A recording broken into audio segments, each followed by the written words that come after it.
The Girl Who Spoke to Fireflies. Once upon a time, in a village nestled deep within an emerald green valley, there lived a girl named Leora. Unlike the other children who played in the daylight and chased each other through fields of wildflowers, Leora loved the night. While others feared the darkness, she found it beautiful. For it was when the fireflies would come out, twinkling like tiny stars that had drifted down from the heavens. Leora was special, though few knew why. She could speak to the fireflies, and they spoke back in whispers of golden light. Since she was a baby, they had gathered around her, their gentle, flickering, forming words only she could understand. The villagers found it strange that the fireflies seemed drawn to her, and though they were not unkind, they kept their distance. "That girl is odd," they would whisper. "She speaks to things that should not speak back." But Leora did not mind. The fireflies were her friends, and she loved them dearly.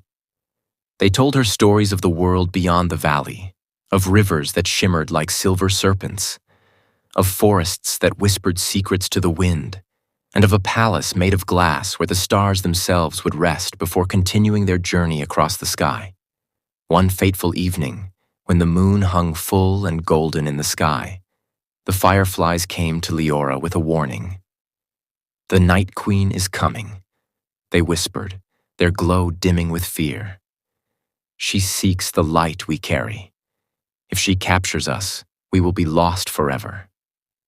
Leora's heart ached for her tiny friends. The Night Queen was a being of shadow and mist, an ancient sorceress who roamed the world, stealing light wherever she could find it. With every lantern she extinguished, with every star she swallowed, her power grew stronger and darkness spread further.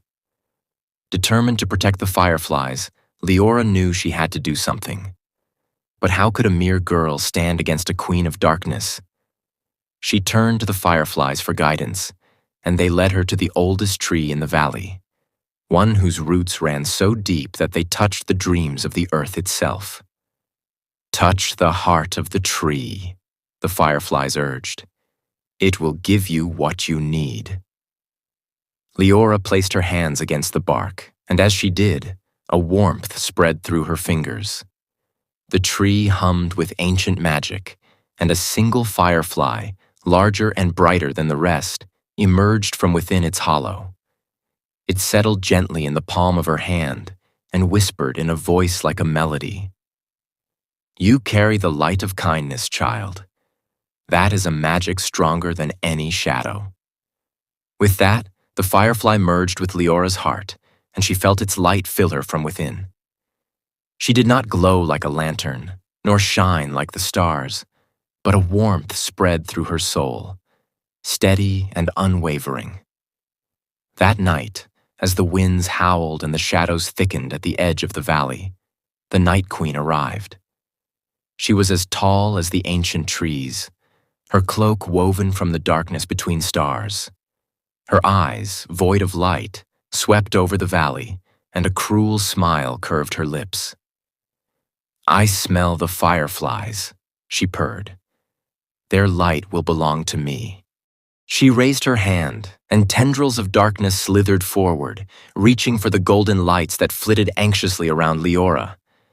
But before the shadows could touch them, Leora stepped forward, her heart burning with the warmth of the firefly's magic. "You cannot have them," she said, her voice steady. "Their light is not yours to take." The Night Queen laughed, a sound like the rustling of dead leaves. "And what will you do to stop me, little girl?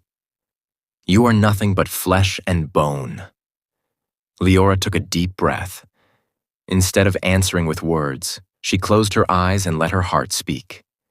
She thought of the fireflies' glow on warm summer nights, of their stories whispered in flickering flashes, of the beauty of light, not as something to be taken, but something to be shared. And then, something miraculous happened. One by one, the fireflies began to glow brighter than ever before. Their golden light spread, weaving through the darkness like threads of dawn. The shadows recoiled, hissing as if burned, and the Night Queen stumbled back, her form flickering at the edges. "No!" she shrieked. "This light, it is too strong." It was not just the fireflies that shone. It was Leora herself. She was no longer merely a girl who loved the night. She had become its guardian, its protector. The light within her was not stolen, not forced. It was given freely, and in that, it was untouchable. The Night Queen let out one final scream before she dissolved into mist, vanishing into the void from which she had come. Her power broken, the sky above the valley became clear once more, and the fireflies danced in celebration. From that night on, the fireflies never again had to fear the darkness, for they had a protector in Leora. The villagers, having witnessed her bravery, no longer whispered about her in hushed, wary tones. Instead, they honored her as the guardian of the fireflies, and the valley became a place where light and dark coexisted in harmony. As for Leora, she remained forever the girl who spoke to fireflies, and whenever night fell over the valley, their golden glow would weave stories in the air, whispering of a time when a brave girl stood against the darkness, not with swords or spells, but with the simple, unyielding light of her heart. And so, the fireflies continued to dance, and the stars above shone a little brighter, for they knew their light had found a home in the girl who loved the night.